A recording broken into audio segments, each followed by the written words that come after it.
The next morning, the house felt different. The tension was still there, but it wasn't heavy anymore. Jason moved around with a quieter energy, less burdened, as if finally letting go of something he had carried alone for too long. I watched him, my heart softening with every glance. Breakfast was unusually calm. We sat across from each other, sipping coffee. Words didn't come easily at first, but we didn't need them. The silence was comfortable, filled with understanding. For the first time in weeks, I felt like we were on the same team again. After a moment, Jason spoke, his voice low. "I want to show you something," he said, standing and moving toward his study. I followed him, curiosity and concern mixing in my chest. He opened a drawer and pulled out a folder. Inside were letters, notes, and some photographs. My heart skipped a beat. "These are things I've been keeping," he said, his fingers tracing the edges of the papers. "I didn't want you to see them until I could explain everything. They're connected to my brother, and everything that happened months ago." I took a deep breath, trying to steady my racing thoughts. "Jason, thank you for trusting me," I whispered. "I want to understand. I'm here with you." He nodded, swallowing hard. "It's hard for me to talk about this. But I need you to know why I've been distant. My brother, he got into trouble. Serious trouble. He needed help, and I promised to protect him. I've been carrying the responsibility alone because I didn't want to drag you into it, didn't want to put our life at risk." I held his hand tighter, feeling the weight of his words. "You didn't know how to share the burden, but you don't have to do it alone anymore. We can face it together." He sighed, a mixture of relief and exhaustion. "I thought I could manage it myself. I thought I could handle the stress and keep our life normal. But the truth is, I've been failing at that. I've been distant because I didn't know how to balance it all." I nodded, my heart aching for him. "Jason, I understand. I can't pretend it hasn't been hard for me too, but I want us to face it together.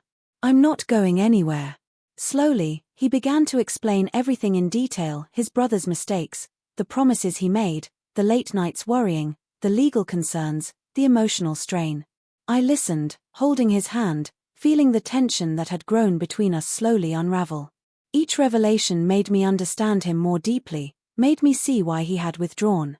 Hours passed as he spoke, and I asked questions gently, trying to navigate the delicate truths without overwhelming him. He appreciated my patience, my willingness to hear him without judgment. By the end of our conversation, the air felt lighter. "Thank you," he said quietly, eyes meeting mine. "I've carried this alone for too long. I was wrong to push you away. I see that now." I smiled softly.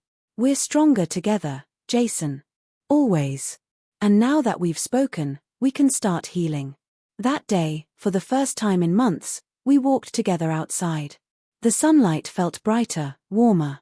We held hands as we strolled down the familiar streets, talking about small things, laughing lightly. It was a fragile peace, but it was real, and it felt like a beginning. Even in the calm, though, I sensed that the journey wasn't over.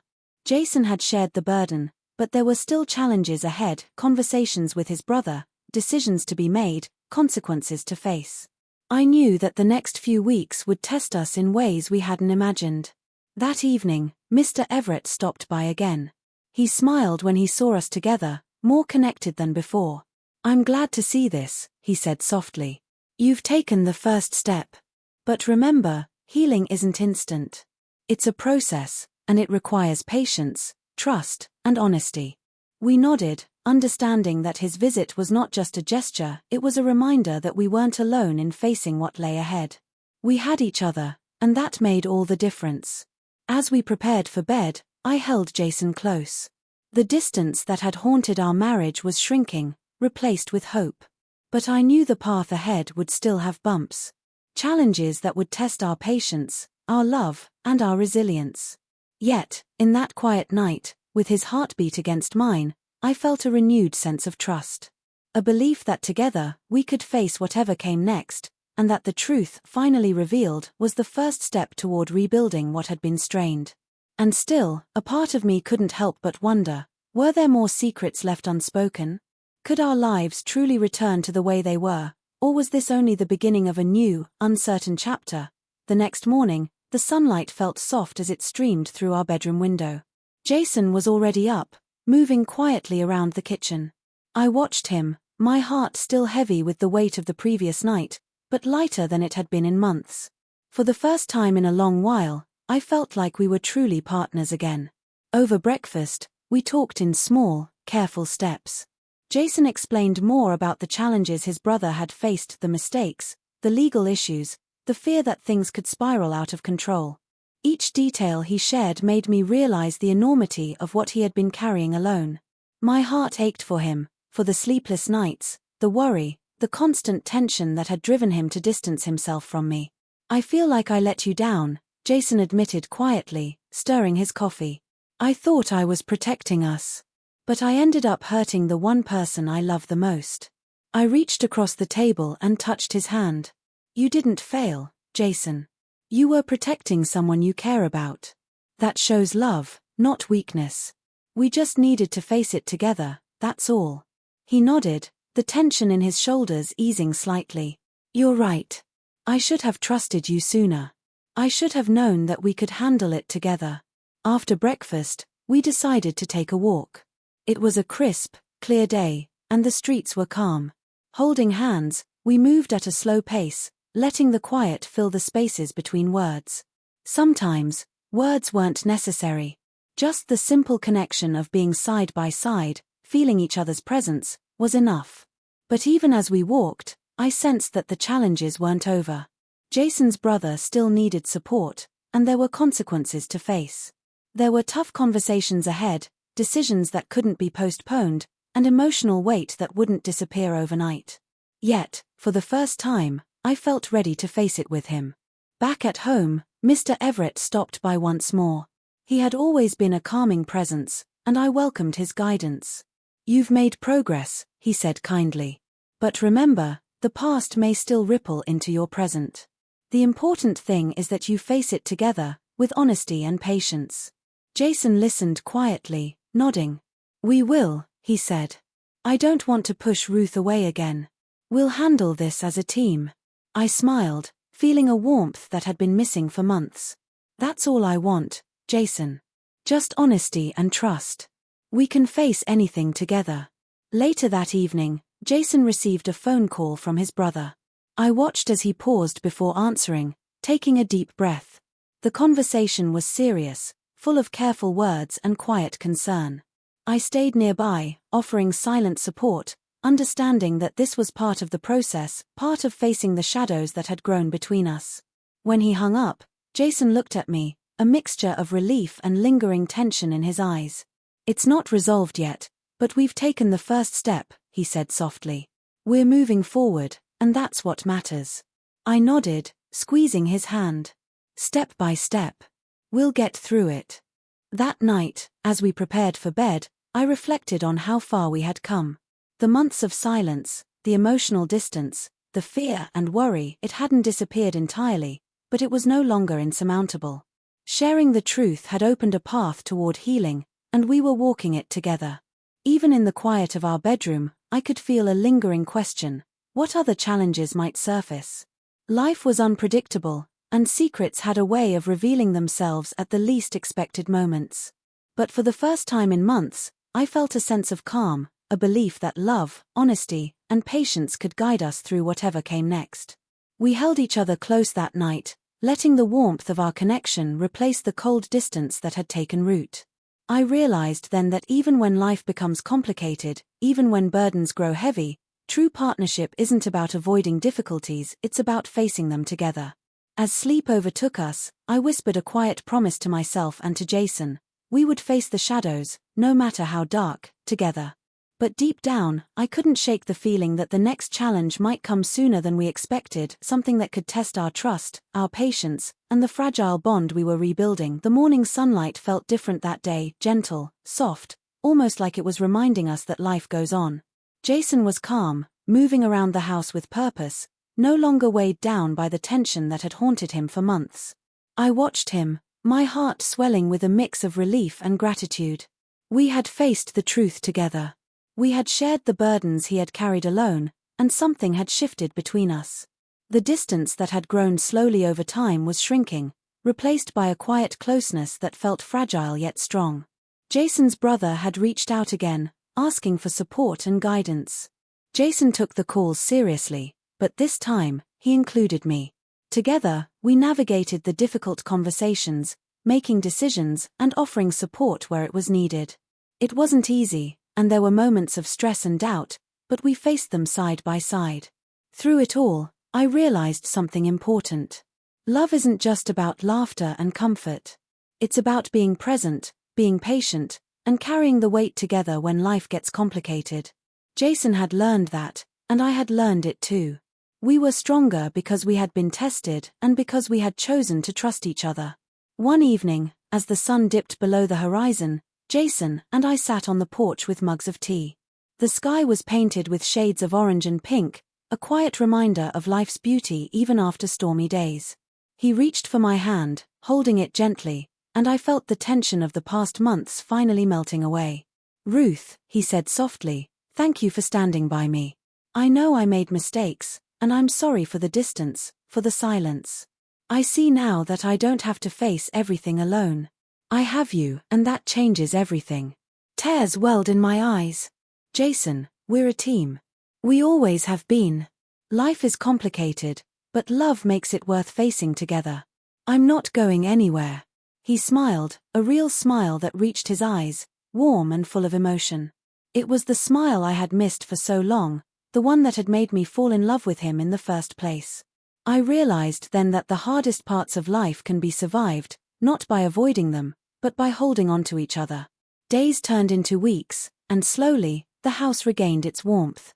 We laughed again, shared quiet moments, and even started new routines, small rituals that reminded us of our connection.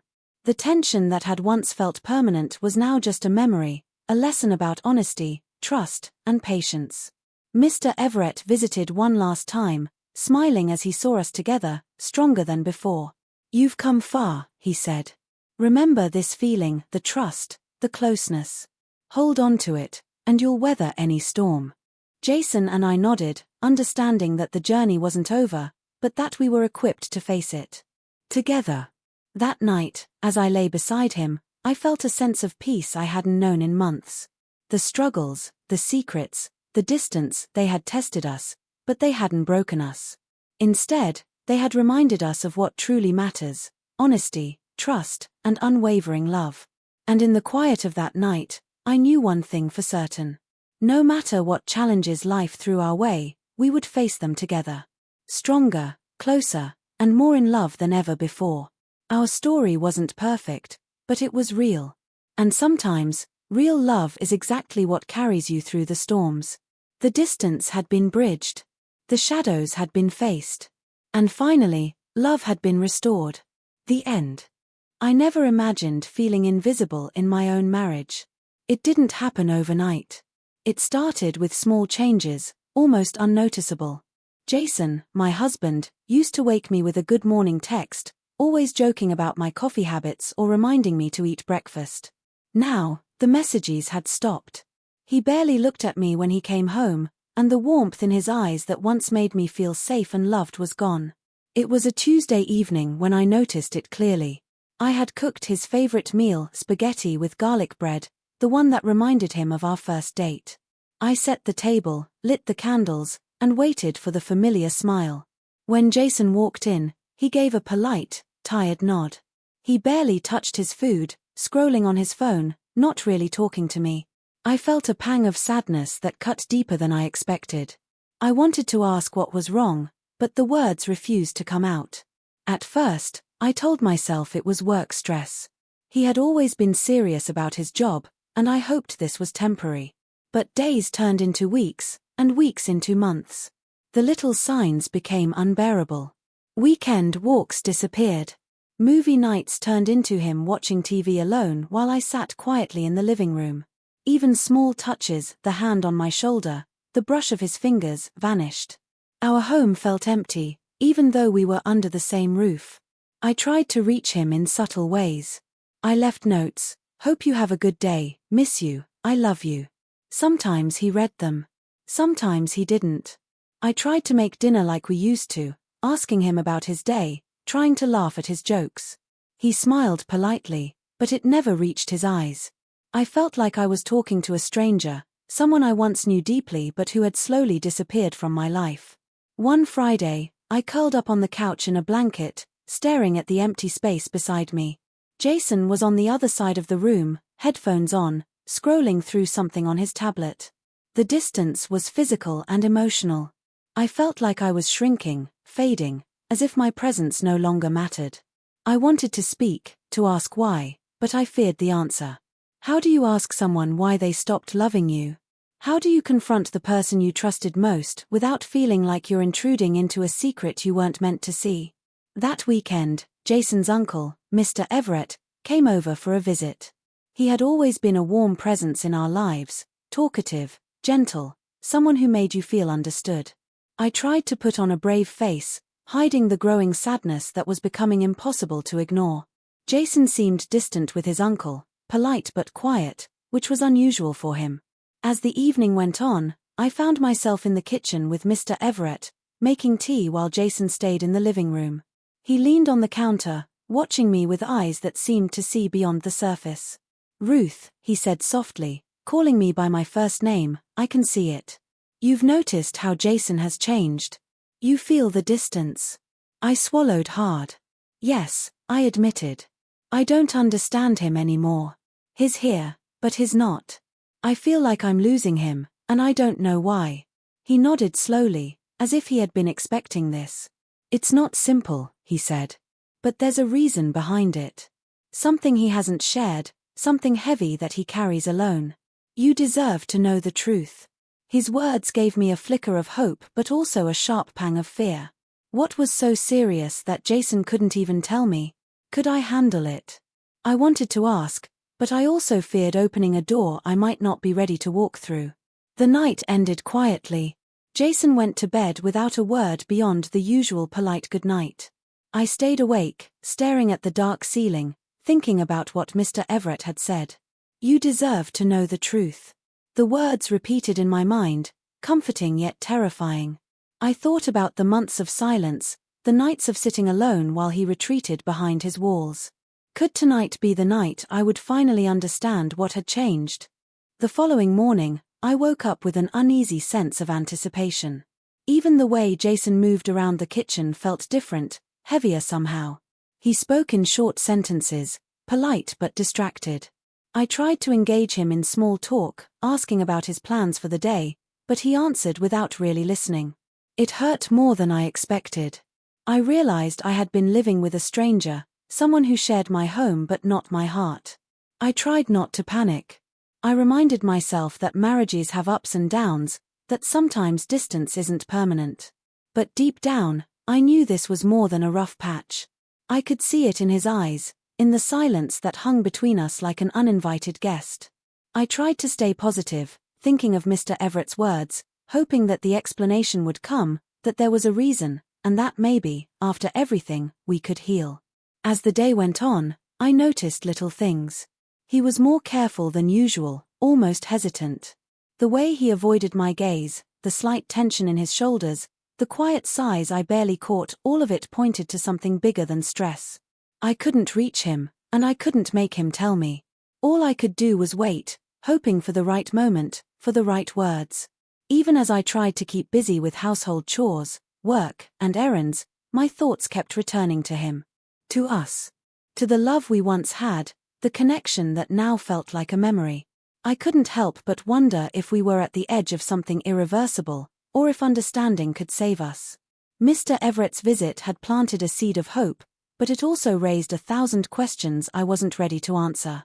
That night, I prepared dinner again, but I didn't expect him to smile or praise the food. I just wanted to see a flicker of the man I married, a sign that the distance wasn't permanent. As I placed the plates on the table, I watched him, my heart tightening with both fear and anticipation. Something was about to happen. I could feel it, though I didn't know what, and yet, as I glanced at Jason across the table, the distance in his eyes seemed deeper than ever. I wondered what he was hiding, and if I would ever truly understand him.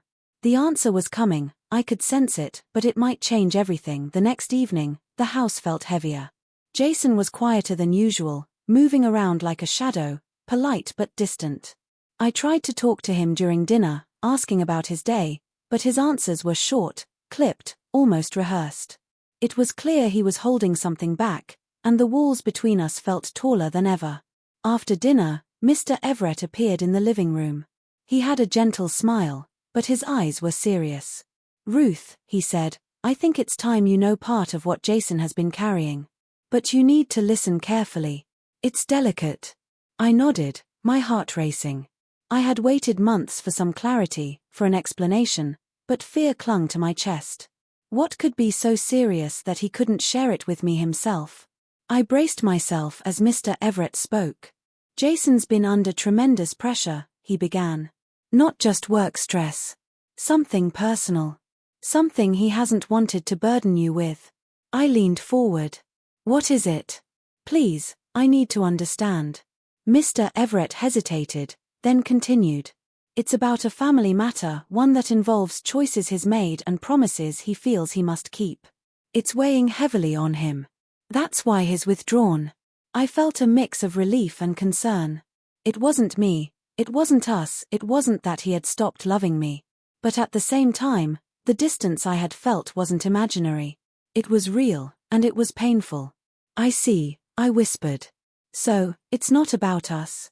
"No," Mr. Everett replied firmly. "It's never about you. He loves you, Ruth. That hasn't changed. But love alone isn't always enough to make someone open up when they're carrying something heavy. He's afraid it will hurt you or change the way you see him." I swallowed the lump in my throat. I had spent weeks wondering if I had done something wrong, if I had failed as a wife. And now, hearing this, I realized it wasn't me. It was him struggling to protect me from a burden he felt he couldn't share. Just then, Jason entered the room quietly.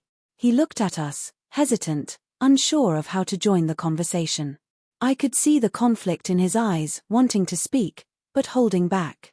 "Jason," Mr. Everett said gently, "it's time to let her in. She deserves to know. She deserves the truth." He nodded slowly, as if gathering courage. "Ruth. I didn't want to worry you," he said, his voice low, strained. "I've been trying to handle this on my own. I thought I could manage it, but it's been harder than I imagined." Tears welled in my eyes. I wanted to reach for him, to tell him I was here, I would carry this burden with him. But I didn't know what it was yet. "Jason, whatever it is, we'll face it together," I whispered. He looked down, took a deep breath, and finally spoke.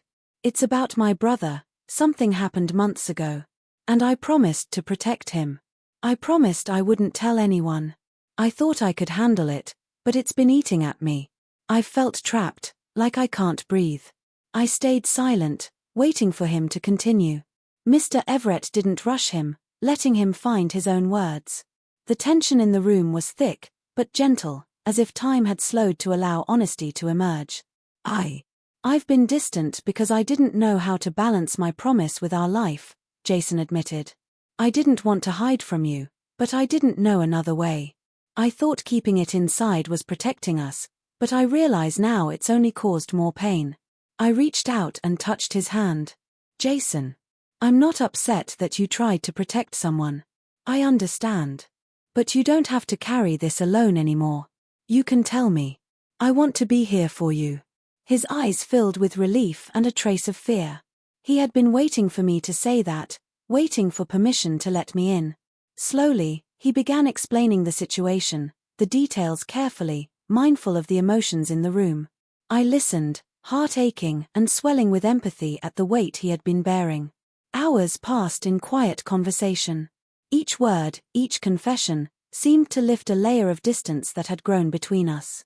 The house felt warmer, more alive, as if our connection was slowly repairing itself. Mr. Everett sat back, watching us with a small, approving smile. He knew the hardest part was done, the walls had started to come down. By the time we finished talking, Jason looked exhausted but lighter. I held his hand, knowing that the love we shared hadn't disappeared, it had only been clouded by worry and secrecy. The relief of finally understanding each other was almost overwhelming. That night, as Jason and I prepared for bed, the silence between us was different. It wasn't heavy or empty, it was calm, full of understanding. I felt a renewed closeness, a fragile hope that we could rebuild what had been strained.